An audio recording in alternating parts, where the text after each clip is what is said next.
The more connected we are to the source, the less the fear of death will be. Start with something as simple as that if death intrigues you or makes you scared. But before we even talk about preparation of death, we got to start living. Okay, so now coming to this very interesting topic of fear of death. You know, I mean, we all face it Yes. inherently. Even the term death kind of scares us, right? So, but with so much of awareness coming in and we all knowing that that's not the end of it, how would you put death as, like, what's your perspective? What should be my approach towards death as a human? Yeah. And it's interesting when we talk about death because none of us have a recollection of our death. So these are essentially things that we've either read or gathered or researched. And for very few people, there have been near-death experiences, which I have been fascinated with since I was a child. So again, I think through whatever work I have done and gathered, recently I came across an example that resonated very beautifully for me. And when you hear something that resonates, you just know it's true. Yeah. You don't need to confirm it then. And it said something as simple as when we are born, it's as if, the ocean is there and the waves are coming. And as the waves come, these drops of water rise, right? They rise and then they fall back.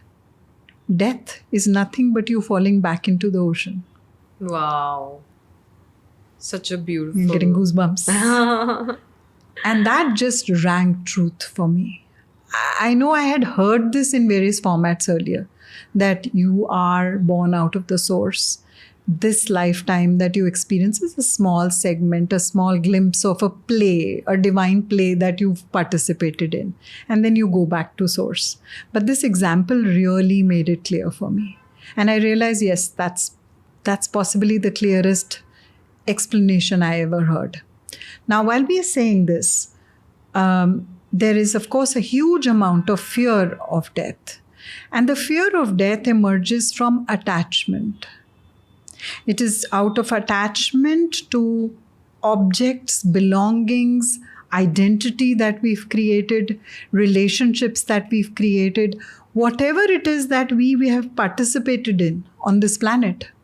The fear of losing that is actually the fear of death for many people. Yeah, attachment to our own identity. To our own identity.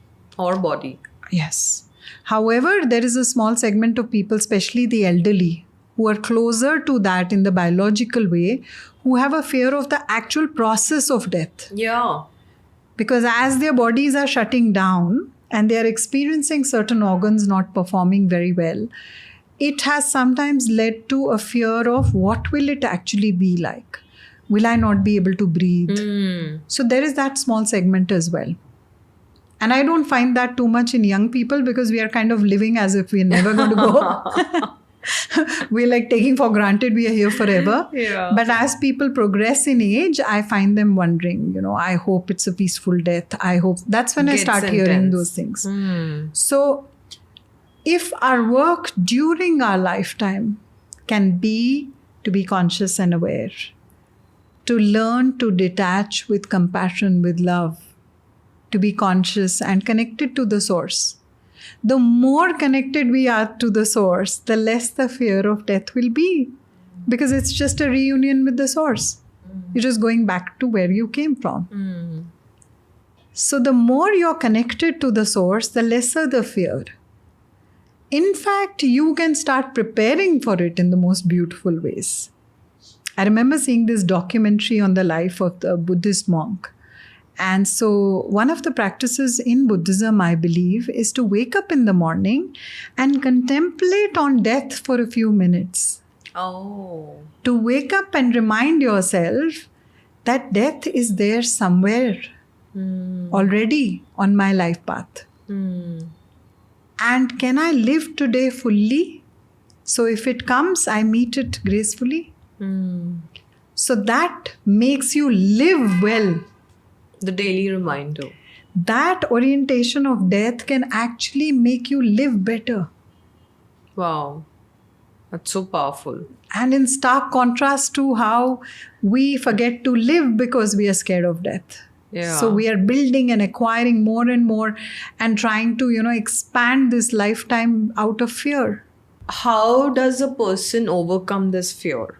Yeah. How can I change my perspective of looking at death so that it becomes more of, I would say, an easier concept than scaring me every single day? So what happens for a lot of people is that we want to focus on a peaceful passing away. A lot of people want that. And you'll constantly find people praying, I just want to go in a way that is peaceful. I don't want to cause any trouble and this, that, and the other. Now the question is, how are you living?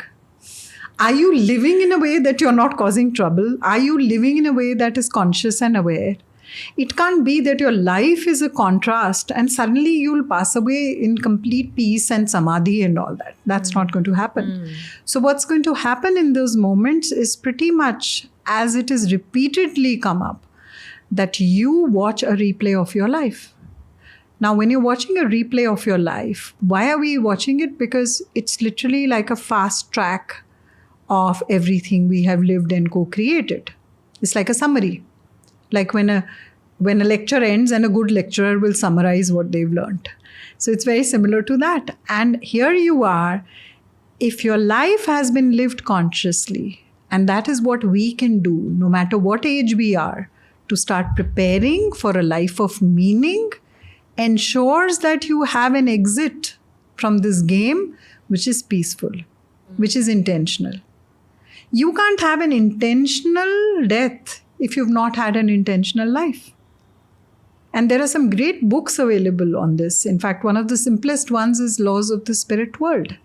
So as an introduction to the topic, of course, there are heavier ones such as the Tibetan Book of the Living and Dead.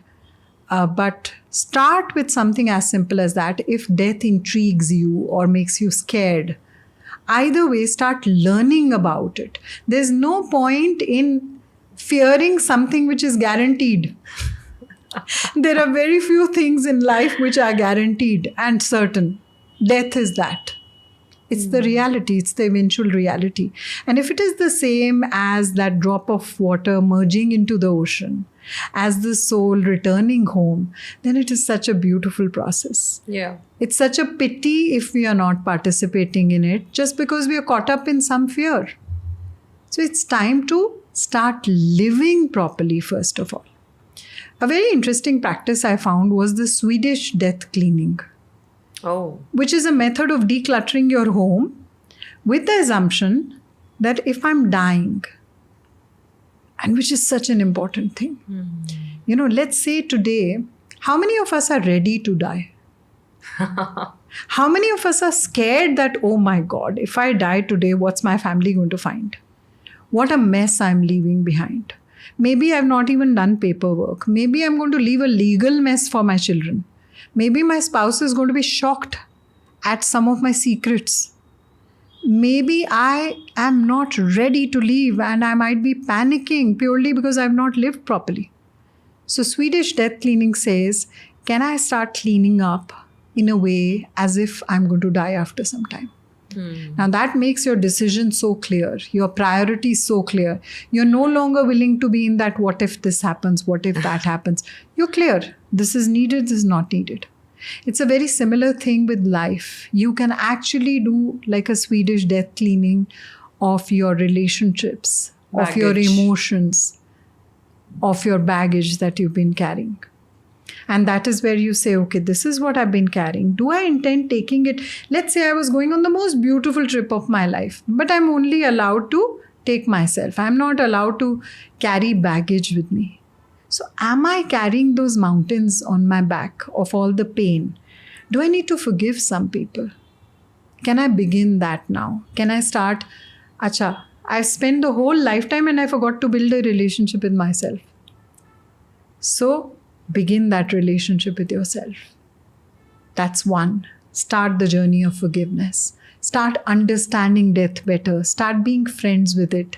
It is the greatest grand finale of our life. Stop calling it death if it triggers you. Rename it as grand finale. Yeah. Rename it as something you enjoy. And here I can pick up the example of Louise Hay, who literally prepared for her death. She was in her 90s when she passed away. And she literally prepared because she said, why don't I create a beautiful experience for myself as I transition? Like a ceremony. She did. So everything she had already chosen, what music to play, where does she want to be? So she was sitting in the mountains in this cottage, surrounded by people who loved her, listening to beautiful affirmations, listening to beautiful thoughts about the transition, about how beautiful it's going to be. And so that is an intentional process of ending it. But before we even talk about preparation of death, we got to start living in preparation. A lot of inner work. Lot of inner work, being in the present moment. You never know when the time is there. The point is not in trying to increase our span on this planet. The point is in trying to increase the living that I do on this planet. The quality. Yeah, so I may have passed 1 week of not even being fully present to my life. What's the point of that life? So let's stop being in this mental coma, emotional coma, and instead start being present to our life. And then, of course, comes the other part, which is about preparing. So increase your awareness. If there is an elder present in your life who's been scared of the actual process, but is not seeking the right knowledge, help them, get them a book that they will resonate with. Let them learn about, what is the actual sequence of it. Let them be reassured about, for example, Anita Moorjani's book is great. Dying to be Me, it's called. So that tells the other person what the experience is, how you're met by loved ones, what a beautiful liberation it is. So those are the things that help the person know. It's like I'm going someplace, but I have the map now. So I know what to watch out for. I know what to do. So when the moment comes, I consciously invite it. Wow.